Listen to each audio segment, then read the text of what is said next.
सबसे बड़ा उन्होंने कहा था कि ये आते हैं और खैरात बहुत मांग रहे हैं। आपको पता है सऊदी अरेबिया के अंदर भी हमारे उम्रे के वीजे पे जाके खैरात मांगते हैं।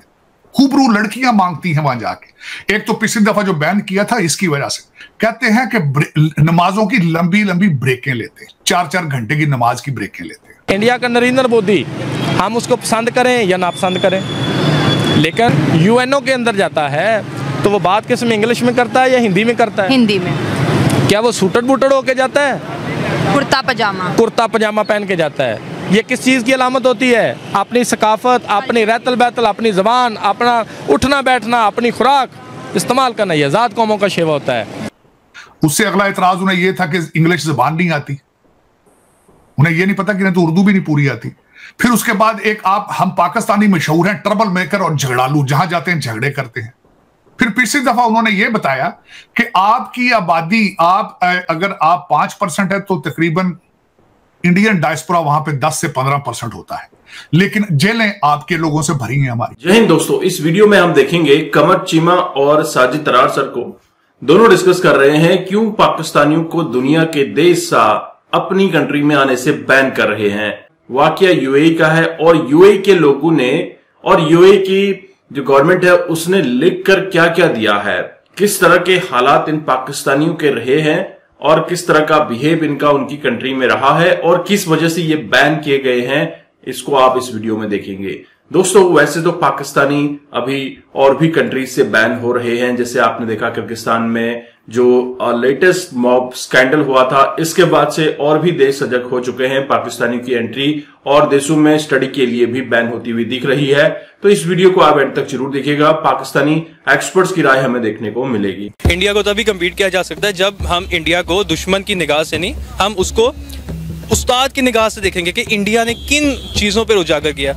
फिर उन्होंने कहा कि ड्रग्स में आप इन्वॉल्व हैं, फिर आप प्रोस्टिट्यूशन में इन्वॉल्व हैं। फिर उसके बाद उन्होंने और एक चीज की यूएई वालों ने, आई वाज शॉक्ड, उन्होंने कहा सोशल मीडिया अब्यूज करते हैं ये लोग। सोशल मीडिया किस तरह अब्यूज करते हैं? पिछले दिनों दुबई के अंदर सैलाब आया और पाकिस्तानी वहां जो रहते थे उन्होंने उसका एक्सक्यूज ये किया, इन्होंने कहा जी इन्होंने दुबई में इन्होंने यूएई के अंदर मंदिर बनाया, खुदा ने सजा दी है इनको। तो उनको बताने की कोशिश करते हैं कि how to form their foreign policy. चलाने ट्रक ते टैक्सियां ते नाले सलामा देनी फॉरेन पॉलिसी दी। सबसे ज्यादा उनको जो इतराज एक और था उनको, उन्होंने कहा जी नहाते नहीं है, हाइजीन का ध्यान नहीं रखते, डिओड्रेंट का पता ही नहीं है ना। ये यूएई की गवर्नमेंट ने रिटन बताया था पिछली दफा कि हमें इनको क्यों रोकना पड़ा है। ऑन पेपर जो है हम उनसे बहुत पीछे हैं, हाँ लिटरली हम बहुत पीछे हैं, लेकिन बीइंग अ पाकिस्तानी और बीइंग अ पैट्रियट जो है मैं इस चीज़ को वैसे एक्सेप्ट करते हुए मुझे थोड़ा सा फील होता है, लेकिन रियलिटी यही है कि हम ऑलमोस्ट सारे सेक्टर्स में इंडिया से बहुत पीछे। चीमा साहब देखा जाए तो इस वक्त मैं जिस तरह मुसलसल कहता हूं, डिफरेंस मेजर ये है कि पढ़े लिखों लोगों का आना, अनस्किल्ड लेबर का जाना कहीं पे इस अ बिग डिफरेंस। और मैं आपको जिस तरह पहले बताता हूं, मैं बल्कि अभी कंपैरिजन करना चाहूंगा कि इस वक्त इश्यूज हमारे डिफरेंसेस क्या है, दूसरे इमिग्रेशन का और इंडियन इमिग्रेशन का डिफरेंस क्या है। यूएई की गवर्नमेंट जो है उनके साथ हमारी एम्बेसी की कम्युनिकेशन क्या हुई, मेरे एक जानने वाले अजीज थे जिन्होंने मुझे बताया, मैंने उनसे वैसे पूछा कि क्या वजह थी, डिप्लोमेट थे वो, क्या वजह थी कि यूएई के कहते हैं अक्सर वो रिटर्न चीजें नहीं देते, हमारे इसरार पे उन्होंने कुछ चीजें हमें बताई थी जो मैं खासकर आपको बताना चाहता हूं कि हमारे दूसरे ममालिक के अंदर जो जिसको आप कहते हैं ना डायस्पोरा, जो आपके एम्बेसडर्स हैं जो डंकियों के जरिए पहुंच चुके हैं कई ममालिक में, उनका कंपैरिजन क्या है भारतीय डायस्पोरा के साथ में यूएई के अंदर। सबसे बड़ा उन्होंने कहा था कि ये आते हैं और खैरात बहुत मांग रहे हैं। आपको पता है सऊदी अरेबिया के अंदर भी हमारे उम्रे के वीजे पे जाके खैरात मांगते हैं।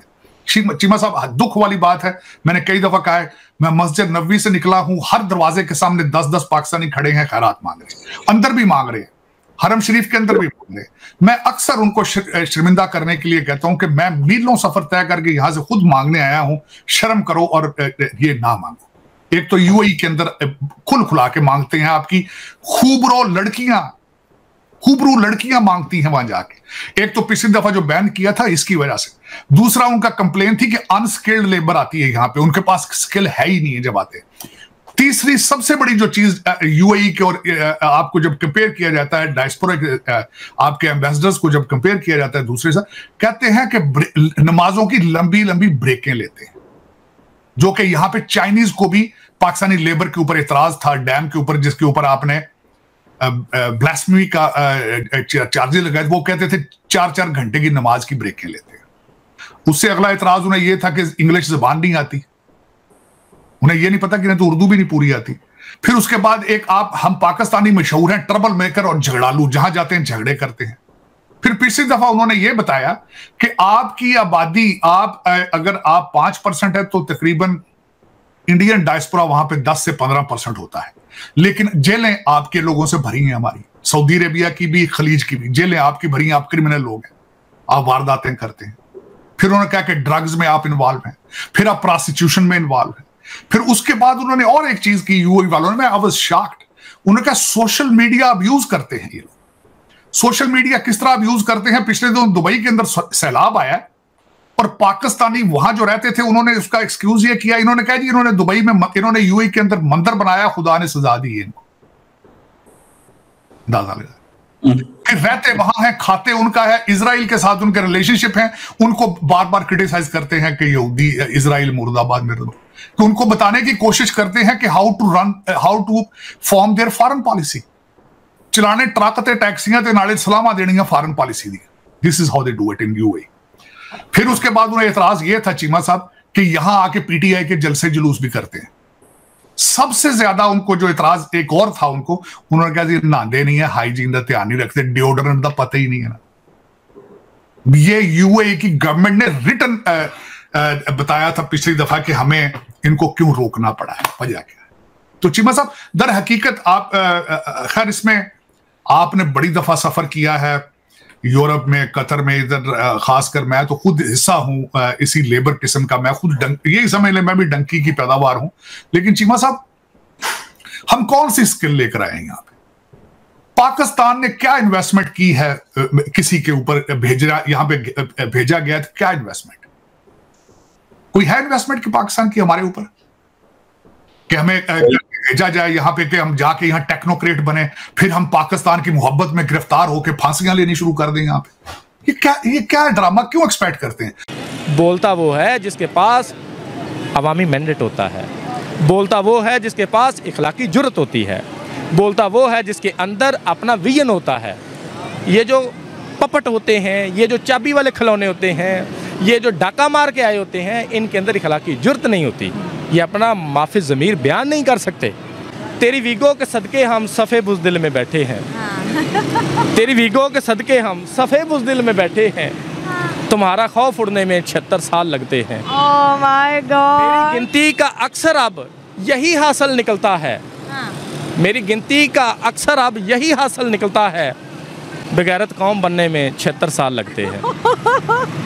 इंडिया का नरेंद्र मोदी, हम उसको पसंद करें या ना पसंद करें, लेकिन वो आया किसके ज़रिए है? बेल्ट बॉक्स के ज़रिए। उसके पास इखलाकी जुर्रत है, बिल्कुल है। उसके पास अवामी मैंडेट है, बिल्कुल है। जब वो अमेरिका के अंदर जाता है, यूएनओ के अंदर जाता है, तो वो बात किस में, इंग्लिश में करता है या हिंदी में करता है? हिंदी में। क्या वो सूटड बूटड होके जाता है? कुर्ता पजामा। कुर्ता पजामा पहन के जाता है। ये किस चीज़ की अलामत होती है? अपनी सकाफत, अपनी रहतल बैतल, अपनी ज़बान, अपना उठना बैठना, अपनी खुराक इस्तेमाल करना, ये आज़ाद कौमों का शेवा होता है।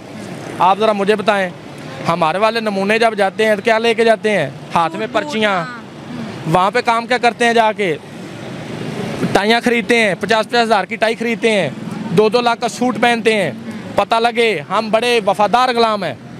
जब ये पाकिस्तान के अंदर होते हैं तो अवाम का सांस रोक देते हैं, इतने टैक्सेस लगाते हैं, इतनी बैड गवर्नेंस करते हैं। जब ये लोग सज़ा के तौर पे जलावतन होते हैं या खुद साथ जलावत नहीं करते हैं, फिर इनको पाकिस्तान की याद आती है। पाकिस्तान में रहते हैं तो कहते हैं कि इनकी ईद लंदन में होती है, इनकी जायदादें लंदन में होती हैं। जब उधर होते हैं तो कहते हैं नहीं, हमारा तो मुल्क वो है। जब ये इक़्तिदार में होते हैं तो इनको कश्मीर जो है वो याद आना शुरू हो जाता है। तो दोस्तों, आपने यहाँ पे साजिद तरार सर के बयान सुने। साजिद तरार हमेशा सच बोलने के लिए जाने जाते हैं, एकदम ब्लंट स्पीकर हैं और जिस तरह से वो बात करते हैं, पाकिस्तानियों की आंखें खोलने की पूरी कोशिश करते हैं कि पाकिस्तानियों थोड़ा शर्म कर लो और इनकी बातों से कुछ सीख लो। क्यों तुम्हें दुनिया के देश बैन कर रहे हैं? दरअसल उन्होंने कहा कि ये सबसे इंपॉर्टेंट अपने हाइजीन का ध्यान नहीं रखते हैं, बदबू आती है इनसे। और इसके अलावा ये बहुत ज्यादा जो गलत एक्टिविटीज हैं, जैसे सोशल मीडिया अब्यूज हो गया, प्रोस्टिट्यूशन हो गया, या फिर जो गलत तरह का स्मगलिंग है, ये सब करने में लिप्त रहते हैं और ये कोशिश करते हैं कि इनके हिसाब से वो देश चले जहां पे ये रहते हैं। ऐसा ही कुछ आपने यूके के अंदर देखा होगा, जहां पे पेरेंट्स सड़कों पे आ गए थे, अपनी बच्चियों को बचाने की गुहार सरकार से लगा रहे थे कि इन पाकिस्तानियों से हमारी बच्चियों को बचाओ। तो दोस्तों, पाकिस्तानी जहां पर भी गया है उसने गंद जरूर मचाई है और इसी वजह से आज दुनिया के देश पाकिस्तानियों के लिए अपने दरवाजे बंद कर रहे हैं। और जब भारत से कंपेयर करते हैं तो भारत के लिए तो दुनिया के देश फ्री वीजा ऑफर कर रहे हैं। थाईलैंड, इंडोनेशिया के बाद अब रशिया ने भी फ्री वीजा एग्रीमेंट के ऊपर बात शुरू की है, जहां पे भारतीयों को फ्री वीजा मिल सकेगा और इसके बाद आपका यूरोप का रास्ता खुल जाता है और यूरोप के देश भी आने वाले समय में फ्री वीजा एंट्री देते हुए दिखेंगे भारतीयों को। और इससे भारतीय डायस्पोरा, भारत का सनातन धर्म, भारत के लोग दुनिया में इजीली घूम पाएंगे, फैल पाएंगे। और ये पॉसिबल कैसे हुआ है? इन 10 सालों में सरकार ने जो भारत की छवि बदली है, भारत जिस तरह से लगातार हर पटल पे काम कर रहा है, उसी वजह से आज दुनिया के देश भारतीयों को अपनी तरफ आकर्षित करने की कोशिश कर रहे हैं। आधा अमेरिका तो भारतीयों की बिहाफ पे ही चलता है, क्योंकि अगर भारतीय काम रोक दें, अमेरिका रुक जाएगा। तो इसी वजह से आज अमेरिका भी भारत पर सेंसस लगाने से डरता है।